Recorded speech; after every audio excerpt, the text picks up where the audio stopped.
پڑھتے پڑھتے تھوڑا سا مسکرایا، لیکن پھر بعد میں ڈھیر سارے لوگوں نے میری طرح سجدہ صاف کیا جب وہ بظاہر فیشن میں لدا ہوا نوجوان اور ساتھ والی سیٹ پر بیٹھتے ہی، سیٹ بیلٹ باندھتے ہی، جب اس نے اپنی فائلوں کے اندر سے قرآن مجید نکالا، اس نے پڑھنا شروع کیا، تو میں بھی کہہ رہا تھا نہیں بھئی یہ اجارہ داری کوئی نہیں، یہ کسی کے گھر کی لونڈی کوئی نہیں، یہ توفیق ہے، وہ کریم جس کو چاہتا ہے عطا فرما دیا کرتا۔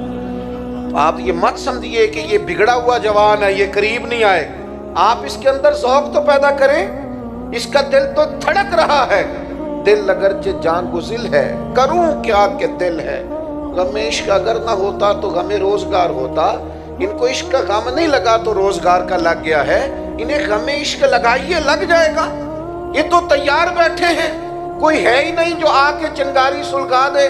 مجھ سے ناراض نہ ہوئیے گا، میں کہہ چکا ہوں اختلاف حسن ہوتا ہے، لیکن وہ جو ہمارے پاس آئے بیٹھے ہیں وہ دین سیکھنے آئے، ہمارے آپ سے اختلاف سننے نہیں آئے، وہ ہم سے یہ پوچھنے نہیں آئے کہ میاں وہاں کیا ہوا اور وہاں آپ گئے تھے تو وہاں کیا ہوا، وہ کہتے ہیں یار یہ جھگڑے تو باہر بھی ہم چھوڑ کے آئے اور یہی ساری باتیں ہمیں یہاں لگ گئیں۔ تو یہ ذائقہ تمام مسائل کا حل یہ ہے کہ آپ نبی پاک علیہ السلام کے دین کے فروغ کے لیے، کتاب و سنت کی ترویج کے لیے، حضرت بقی الدین ابن مخلد کہتے ہیں میں اپنے ماموں کے پاس پڑھتا تھا اور میری طلب حدیث پاک میں اتنی زیادہ تھی کہ میرے ماموں مجھے کہنے لگے پتر تو بغداد چلا جا امام احمد بن حنبل کے پاس، میں تیرا ذوق نہیں پورا کر سکتا۔ فرماتے میں دریا پہ بیٹھا آنے کے لیے تو رستے میں طوفان آ گیا، وہ میں بچھڑا قافلے سے تو ایک جزیرے پہ چلا گیا، ایک مہینہ بغیر کھائے پیے گزارا، پھر کوئی سہارا ملا تو بغداد پہنچے، جو بغداد آئے تو پتہ چلا کہ امام احمد بن حنبل پر تو بادشاہ نے بڑی سختی کر دی ہے، گھر میں نظر بند کر دیا ہے۔ میں نے کچھ لوگوں سے پوچھا چلو مجھے شیخ کے گھر کا رستہ ہی کوئی بتا دے، ان کا سختی بڑی ہے، اشارہ بھی نہیں کر سکتے، کرفیو نافذ ہے۔ شیخ فرماتے ہیں ایک شخص کی میں نے منت کی، کہنے لگا انگلی کا اشارہ نہیں آنکھ کا اشارہ کروں گا، یہ گھر ہے امام احمد بن حنبل۔ کہتے ہیں وہ گھر دکھا کے چلے گئے، میرے پھٹے ہوئے کپڑے، کئی دنوں کا سفر، کبھی کھانا ملتا کبھی نہ ملتا، میں نے سوچا دروازے تک کیسے جاؤں، ارد گرد تو پولیس کھڑی ہے۔ پھر میں نے ایک تجویز سوچی، کپڑے پھاڑ لیے، ٹوپی اتار لی، مانگنے والا کاسا گلے میں ڈال لیا، تینوں لب دیں آپ گواچے، سانو اپنی خبر نہ کوئی، ساتھوں تے پارے نہیں ککھ گلیاں دے، ہن تے آخ دے لوگ شدائی، ننگ نموس دا ساڑ کے چولا، گل پہنے تاج گدائی، سجنا اسی اپنا آپ گوایا تاں یار نے چھاتی پائی۔ فرماتے میں ایک ایک دروازے مانگنے لگا، سجنا یار منون دی خاطر اساں کی پیس بٹائے۔ فرماتے مانگتے مانگتے امام احمد بن حنبل کا دروازہ آیا اور میں نے صدا لگائی فقیر ہوں، دور سے آیا ہوں، کو مہربانی ہو جائے۔ کہتے ہیں شیخ باہر تشریف لائے فقیر کو دینے کے لیے، اور جب ایک دینار وہ میرے کاسے میں ڈالنے لگے، چھوڑ دیں جی مہربانی کریں، اتنی مزیدار بات ہو رہی ہے کیوں دخل دے رہے ہیں آپ، بات سنیں۔ فرماتے ہیں کہ جب وہ ایک دینار ڈالنے لگے تو میں نے ہاتھ پکڑ کے چوم لیا اور پھر میرے آنسو جو بہے تو میں نے کہا میں وہ والا فقیر نہیں جو پیسے لینے آیا ہوں، میرے پھٹے ہوئے کپڑے دیکھیں، میں روز فقیر بن کے آیا کروں گا، آپ محمد عربی کی چند حدیثیں سنا دیا کریں۔ کہتے ہیں امام صاحب نے بھی نظر اٹھا کے دیکھا، طالب علموں، کچھ طالب علم بھی ایسے ہوتے ہیں جو استاد کا دل کرنے لگتا ہے میں تیاری کر کے آؤں، یہ مجھ سے سوال پوچھتا ہے۔ کچھ طلباء بھی ایسے ہوتے ہیں جن کی وجہ سے نا تھوڑا دل کرتا ہے کلاس میں بیٹھنے کو۔ شیخ فرماتے ہیں کئی مہینے میں فقیر بن کے جاتا رہا اور کئی مہینے میں کاسا آگے کر کے حدیثیں سنتا رہا، پھر حالات بدل گئے، حالات بدل ہی جاتے ہیں۔ ہاں حالات کے سہم میں ہوئے لوگوں کو بتا دو، حالات بدل جاتے ہیں، ایک جیسے نہیں رہتے۔ فرماتے ہیں بدل گئے حالات، حکومت بدل گئی، نیا بادشاہ آیا تو اس نے مدرسہ بڑا بنا کے دیا۔ کہتے ہیں شیخ مسند تدریس پہ جلوہ فکن ہوئے تو ہم نے بھی کپڑے بدل لیے۔ فرماتے ہیں امامہ باندھ کے میں بیٹھا تو طلبہ آ گئے تھے، اگلی صفوں میں رش تھا تو ہم تو تھے نا فقیر لوگ، ہمیں تو چاہ بھی نہیں تھا آگے آنے کا۔ فرماتے ہیں میں پچھلی صف میں بیٹھا تو امام احمد بن حنبل کی نظر پڑی، پہلی نظر ہی لٹ لیا ماہی تیرے ہار شنگارا. فرماتے ہیں وہ نظر پڑی تو پھر امام صاحب روئے اور پھر اپنی نشست پہ کھڑے ہوئے اور پھر فرمایا رستہ دو نا اسے آگے آنے دو. فرماتے ہیں میں آگے آیا تو شیخ نے سینے سے لگایا. فرمانے لگے طلباء کو میں نے بھی بڑا پڑھایا ہے پر جیسے تو نے پڑھایا نا. یہ انداز بھی کم ہی کسی کا ملے گا.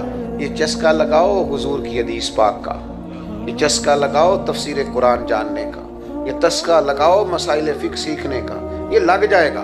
آپ لگا کے دیکھو, یہ بھی اتنا خوبصورت نشہ ہے کہ آپ بڑے سارے کام بھول جائیں گے. یہ رنگ پیدا کرے. آپ اور میں جس آستانہ پہ حاضر ہیں یہاں کا مزاج علمی ہے. میں تو حضرت صاحب قبلہ بڑے مہربان ہیں, حکم دے دیتے ہیں اور بہت ساری جگہوں پہ جانے سے معذرت کرتے ہیں اور کچھ جگہوں پہ جانے کو سعادت سمجھتے ہیں تو حاضر ہوتے ہیں آپ کے ارشاد پر. ورنہ یہاں کمی نہیں ہے ماشاءاللہ. اس آستانے سے فیض پانے والے بڑے خطباء, واعظین, مبلغین, مناظرین یہ تو ہر معاملے میں خود کفیل ہیں. مولانا ماشاءاللہ ویس مرتضیٰ صاحب تشریف فرمایا. یہاں تو ایک سلسلہ ہے فیض کا.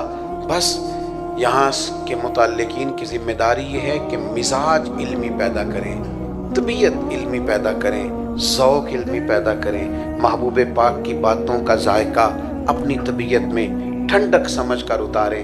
پھر دیکھیں کس طرح بات آگے بڑھتی ہے. دعا کرتا ہوں تا ابد آستانہ یار رہے, آسرا ہے غریبوں کا تو برقرار رہے.